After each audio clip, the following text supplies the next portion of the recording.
देश में अगर नारी बढ़ेगी तो नारी का सम्मान भी होगा और भारतीय इकोनॉमिक की ताकत भी बढ़ेगी। तो डेफिनेटली नारी वंदन या देश नारी शक्ति ये देश के लिए बहुत एक उपयुक्त सहयोगी है। सिर्फ महिलाओं द्वारा महिलाओं के लिए एक स्पेशली किया जा रहा है प्रोग्राम और 100% संसद में ये बिल पारित होगा और 33% आरक्षण मिलेगा और विकसित भारत में नारी पुरुष के साथ कंधे से कंधा और कदम से कदम ताल मिलाकर चलेगी। नमस्कार, आप देख रहे हैं क्विक न्यूज़ और मैं हूं आपके साथ डिम्पल भारद्वाज। भारत मंडपम में 4 दिवसीय व्यापार मेला अपने आप में बहुत कुछ कह रहा है और ये देखिए देशभक्ति का रंग आज यहाँ पर पूरी तरह से चढ़ा हुआ है। यहाँ पे सभी महिलाएं इस तरह से देशभक्ति गीत गा गा कर सभी के अंदर जोश जो है वो जगा रही हैं। हम बारी बारी सभी महिलाओं से जानेंगे कि कैसे इनके जहन में आया कि इस तरह की चीज़ करनी चाहिए और सभी को देश से जोड़ने के लिए हम कुछ कर सकते हैं। पहली बात तो मैम आपसे जानना चाहेंगे, आज बहुत खूबसूरत लग रहे हैं आप सभी, और तो कैसे मन में आया कि देशभक्ति गीत गा गा के सभी के मन के अंदर देश प्रेम जगाएं? आज इसलिए मन में आया क्योंकि आज हमारा देश आज़ाद हुआ था और हम आज़ाद भारत की नारियां हैं और मोदी जी का नारा है कि नारी वंदन में नारियों को आगे बढ़ाएं। इसीलिए हम लोग आज बड़े खुश हैं और इसी खुशी का इजहार हम देशभक्ति गीतों के साथ कर रहे हैं। मैडम, देश में जब नारी बढ़ेगी तो देश कितना आगे बढ़ेगा? जी मैम, देश में अगर नारी बढ़ेगी तो नारी का सम्मान भी होगा और भारतीय इकोनॉमिक की ताकत भी बढ़ेगी। तो डेफिनेटली नारी वंदन या देश नारी शक्ति ये देश के लिए बहुत एक उपयुक्त सहयोगी है।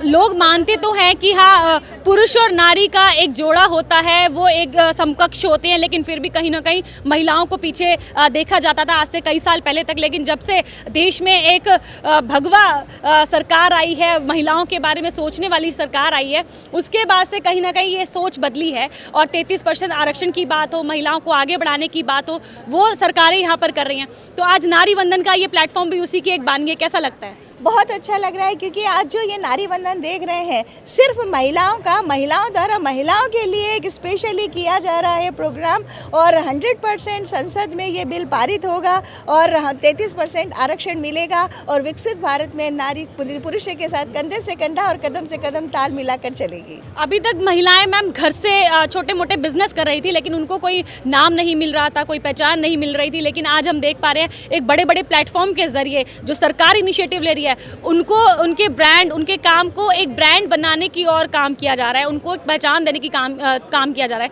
इसको किस तरह से देख रहे हैं? जी, जिस तरीके से हम देखते हैं कि भारत की 50% जो जनता है वो महिला है, लोक संख्या जो है महिलाओं की है।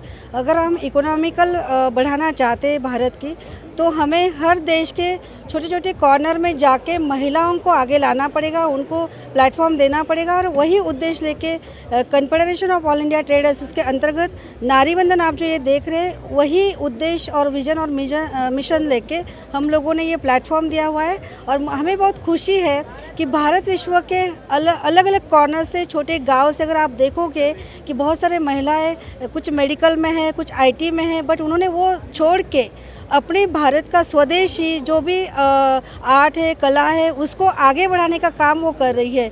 और हम सब सारे यहाँ पे आप जो देख रहे हैं ये भारत की ताकत है। यहाँ पे एक छोटी सी महिला भी है, छोटी सी नारी है यहाँ पे भारत की, तो भविष्य की नारी। हाँ, भविष्य की नारी है। अगर आप देखोगे कि छोटे बच्चों, क्योंकि हमने ये बोला था कि जब आप महिलाएं अपना ब्रांड, अपना बिजनेस यहाँ पे ला रहे हैं तो आपके बच्चों को ज़रूर साथ में लाना, ताकि हम अगर आगे लेके जा रहे हैं तो साथ में भविष्य भी हमारे साथ होना चाहिए।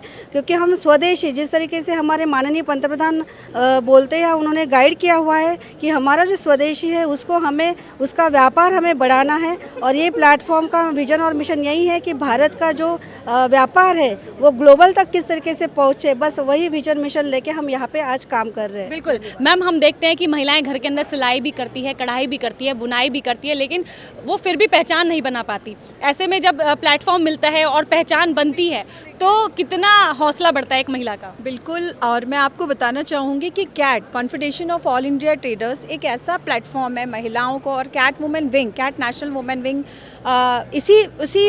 ऐसी महिलाओं के लिए काम कर रही है जो घर से छोटे तख्ते से बड़े, मतलब छोटे से छोटे इंटरप्रेन्योर और बड़े से बड़े इंटरप्रेन्योर को कैट एक प्लेटफॉर्म दे रहा है और कैट उन महिलाओं को आगे बढ़ा रहा है। तो मैं सभी महिलाओं से आग्रह करूंगी कि वो इस संस्था से जुड़ें और हमारे देश की जो नारी है वो सशक्त बने और स्वाभिमानी बने। बस मैम, स्वतंत्रता को तो कई साल बीत चुके हैं, लेकिन क्या महिला आज वाकई अपने आप को स्वतंत्र महसूस कर रही है? बिल्कुल, महिला आज स्वतंत्र महसूस कर रही है, क्योंकि आज जो भारत का नेतृत्व कर रहे हैं यशस्वी प्रधानमंत्री नरेंद्र जी मोदी, उनकी आवास हो, जनधन हो, चाहे आयुष्मान उज्ज्वला योजना हो, चाहे सुकन्या समृद्धि योजना हो, लक्ष्मी योजना हो, मोदी जी ने वो किया है जो आज तक भारत में नहीं हुआ है। तो मैं ये मानती हूँ कि मोदी जी का जो विज़न और मिशन है विकसित भारत का, 2047 का भारत ऐसा भारत होगा जब महिला और पुरुष एक साथ और 50% पे बैठे होंगे। 33% आरक्षण जो है वो आकर के रहेगा। ये मेरी बिल्कुल हमारी शुभकामनाएं हैं और हम सब महिलाएं मोदी जी के साथ कंधे से कंधा मिलाकर तैयार हैं। मैडम, आज स्वतंत्रता दिवस के मौके पर सबसे पहली चीज़ जो आपके जहन में आ रही है वो क्या है? सबसे पहले मुझे यही आ रही कि आज से पहले जब विपक्ष होता था तो हमारी महिलाएं ऐसे बेखौफ होकर बाहर नहीं आती थी, और आज आप देख रहे हैं कि हमारी महिलाएं ही सब जगह, और नारी वंदन जैसा प्लेटफॉर्म हमें मिला है जिससे हमें विकसित भारत की ओर जाने में ज़्यादा टाइम नहीं लगेगा। बेटा, जय हिंद बोल के दिखा सकते हो? कितनी जोर से बोलोगी? जय हिंद। अरे वाह, देखिए छोटी भविष्य की जो नारी है उसके अंदर भी जोश और उत्साह बहुत अच्छी तरीके से दिखाई दे रहा है। यानी कि ये नारी वंदन का जो बड़ा इनिशिएटिव इस कैट संस्थान ने लिया है, इस भारत मंडपम में सजे इस भारतीय व्यापार महोत्सव ने लिया है, ये अपने आप में अनूठा है और बहुत कुछ चीज़ें बयां भी करता है। ऐसी तमाम और वीडियोज़ हम आपके लेकर आते रहेंगे। बने रहिए क्विक न्यूज़ के साथ। नमस्कार।